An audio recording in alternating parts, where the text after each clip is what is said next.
Okay, good afternoon everybody. Welcome back to Delboy's Garage. Now this is going to be a little bit of a regular video luggage, not the usual FRO whinging. We've done enough of that for a while. But something I wanted to share really, because it's been a little while since I did something for the absolute newbies. Okay?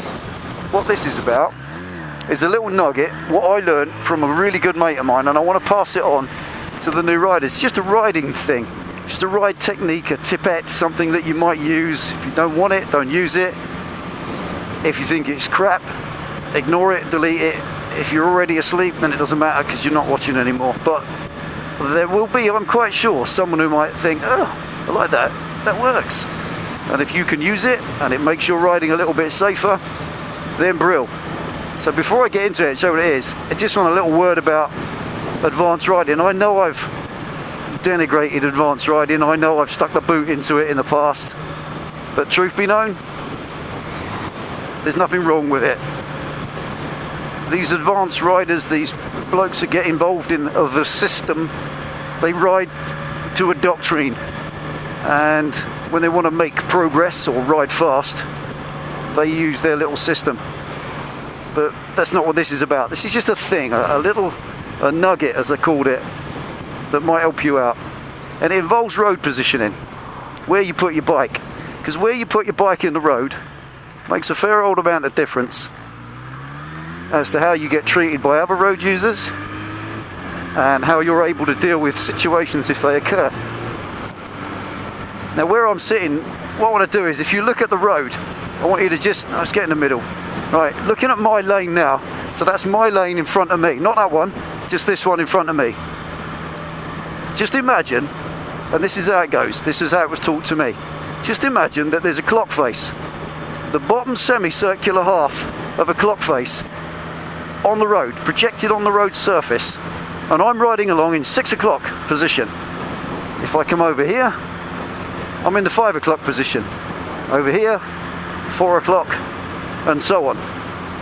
Now obviously there's a reason why I like using this, and I use it all the time. It's just something in the back of your head. You think 5 o'clock, well there we go, back to 5 o'clock. 5 o'clock is where that car's tyre is. Now that car, unless he's asleep, he's not probably going to ride over a brick, is he? He's probably going to take care and just move around it. So if you're riding along 2 seconds behind a car, and you should be no closer than 2 seconds, as you know, and that car moves to one side, it's probably because there's something in the road that's going to go under his tyres, so you know to move. But if you're riding along in a 6 o'clock position like this, like I am now, right in the middle, 6 o'clock, chucks away ginger, like the old fighter pilots in the war, bandits at 6 o'clock, then if there's something that appears underneath that car, if he rides along and sees 2/3 of a squash badger in the road and he decides to straddle it because that's not too deep, like that, there you go, perfect case, big lump of wood, rode over it all over the place. Up here. So as I was saying, if he rides over 3/4 of a badger and it appears underneath his car 2 seconds in front of you and you're right in line for it, chances are you're going to ride over it too. And that's not going to be funny, is it? Because badgers are big and heavy and solid, and you will probably come off. So riding to one side of the centre line when you're behind a car, sensible. And obviously to the right, because then, you know these things you see on the back of cars, or trucks rather, if you can't see my mirror, I can't see you. You've all seen that, haven't we? Simply means that eye contact. Now when I'm sitting here like this at 5 o'clock, if you look at that car ahead, I can see its mirror on the right hand side, which means he can see me if he's bothered to look in it. I can't help it if he doesn't, but there we are. At least I'm making myself obvious. If I sit in the middle, I'm less obvious. So that's the positioning for being seen. Watch this beamer, look, come all the way round. I guess it's 2 lanes, fair enough. Now obviously, the little something you can do which works. Now let's see if I can do it now. It's called the putting them under pressure, or the command position. The old advanced, he's moved, I can't do it. Now the old advanced boys, they call it the command position. That's the 5 o'clock or sort of 4 o'clock position out to the right. It's when you come out and sit. If I just show you on this car here, if I want to get past him, he's not going to move because he's going straight ahead. But if I come right out there, sit right out on his right hand side, the closer I get, the more pressure you put on him. I'm going left here, so let's just get round here a minute. Let's get across here. What I'm trying to do, I'm trying to get up behind one of these cars and see if I can show you a little technique, because filtering past traffic, I know you guys in the States are not allowed to do it. I think you call it lane splitting, which I think is a real shame because it's brilliant fun. And why must you sit in traffic if you've got a bike? That's just rubbish, isn't it? If it's raining, you're getting wet and you get out in the cold. But here in Britain, we're allowed to do this. Nip up to the centre. Obviously, you need to take care and be seen. Now, what I want to try and do is get on the right hand lane, get up behind one of these cars and influence their behaviour. I'll show you what I mean. Might not be able to get the chance to do it because this is a 50 limit. And everything down there does 53, which is just about all you'll get away with. Come on, that's better. Let's get out to the right. Okay, let's try it with this Golf.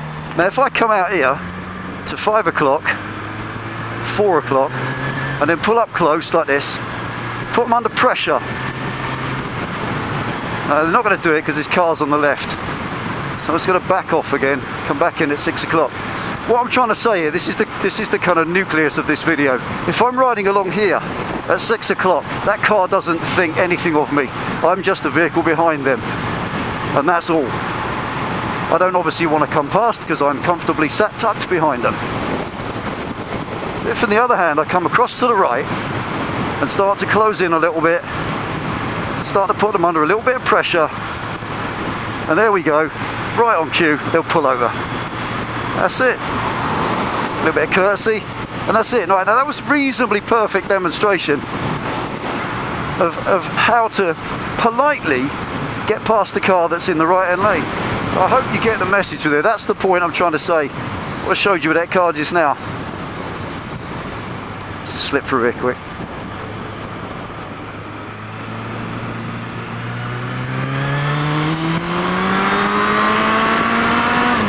Right. Find out there. There's a car up there. Let's see if we can do it again. So the desired effect is to politely show them that you'd like to come past without bullying them, and it generally works. I don't know if it's going to work with this Merc, but let's see if we can try it again. Let's get up behind him.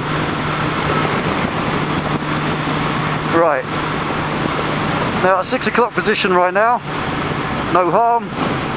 I'm going to come out to the right out to 4 o'clock, start closing in, and there he goes, right on cue. Thank you, sir. See if we can do it with this one. Right in behind, nice and close. Rear ob. Get out to the right, 4 o'clock. Start closing in. Come on. Come on, knock knock. There you go, thank you very much. And there we are, 2 or 3 demonstrations. I'm going to turn off here so we'll stop pushing the cars around. So what you're doing is you're communicating with the car driver. You're letting them know that you'd like to come past without flashing or waving or any bullshit like that, or acting like a monkey. You're just coming out to a command position. I think the police riders call it that. A position of control. You're right out on their right hand side, you're in their mirror, you're in their face, you're sending them a clear and unmistakable message: I'd like to come past, please. And they will generally want you out of the way. They'll feel that pressure and they'll want it gone. God, I love this roundabout. Whoops. Bandit foot pegs are lower than the Hayabusa. Oops. Right, now this is a solo road, or two-way road, and I'll just see if we can do a couple more now. And I'll show you exactly what we mean in a solo or a single lane situation. Right, 6 o'clock right now, not hurting anyone, but we're going to come out to 4 o'clock, right out next to the white line, come up close. Right, Bravo Hill, Try in a minute. Okay, chance to get by now. Come right up on him. There you go, look at that. Pulled over for me, just on cue. But the right thing to do is that little hand wave of courtesy, good manners, like the last FRO. See if we can do it to this one. Here we come. Right up on the outside. Here we come, knock knock. Come on, look in your mirror. Nah, they're getting ready for the junction. Not playing it. It doesn't always work. And you have to be prepared, obviously, because they don't always look in their mirrors. No criticism there, not being rude or critical of them. We'll get a chance up the road. But just some people just don't look in their mirrors. So let's sit back here because I want to use him in a minute. We'll try and give it one more go. Alright, here we go. 6 o'clock position at the moment. Let's come out to... There we go, look at that. Look, right on in there, right up against the curb for me. Thank you very much, though. Do you see what I mean? That's the point I'm trying to make.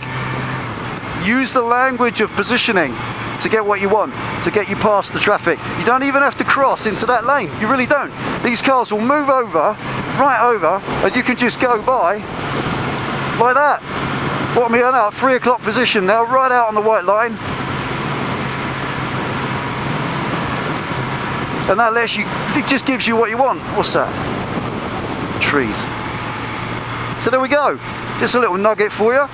Road positioning gets you where you want to be. It's a brilliant way to tell other road users what you want. And when you're filtering down through the traffic, don't just plough down the outside. Don't just down the outside of the traffic. That's not correct because the people aren't ready for you. The safest way to filter, if you really want to do it and you want to pick it up and get good at it, is do it one car at a time. There. There's one more. Let's have one more. Right up behind him. 6 o'clock position. Probably won't do it. It's a narrow road, so there's really nowhere for him to pull over. But right up on the outside. There you go. He's in. Look. He's in the. Look. Indicating left. Actually indicated left for me. It is so easy. It's not true, folks. But the procedure is clear. Get in the 6 o'clock position, get behind them, then move across, rear ob, come on out, 4 o'clock position, and slowly move in. If they brake, you will get once in your lifetime. Once. It may only be that. I've had it twice in mine in 32 years. An absolute bastard who will literally hit the brakes or will pull out and try and stop you. But some people, they're just nutters and they just want banning. You are exercising a perfectly legal procedure in filtering, and if you do it like we've done it, one car, I've done it about 6 times now, one car at a time, pull up behind, move out to the right, slowly squeeze in, knock knock, and you'll see the left hand indicator come on and they'll pull over on cue. Perfect. So there we go. Thanks for tuning in to Delboy's Garage. That's a little ride tip for you. Excuse if I'm teaching you how to suck eggs, but give it a try next time you're out. It's great fun. It feels like you're using the force. Amazing. When you come out there and you think he's going to ignore me, they don't. They slide right across, get out your way. So there we go. Thanks for watching. Ride safe, obviously. We'll see you next time.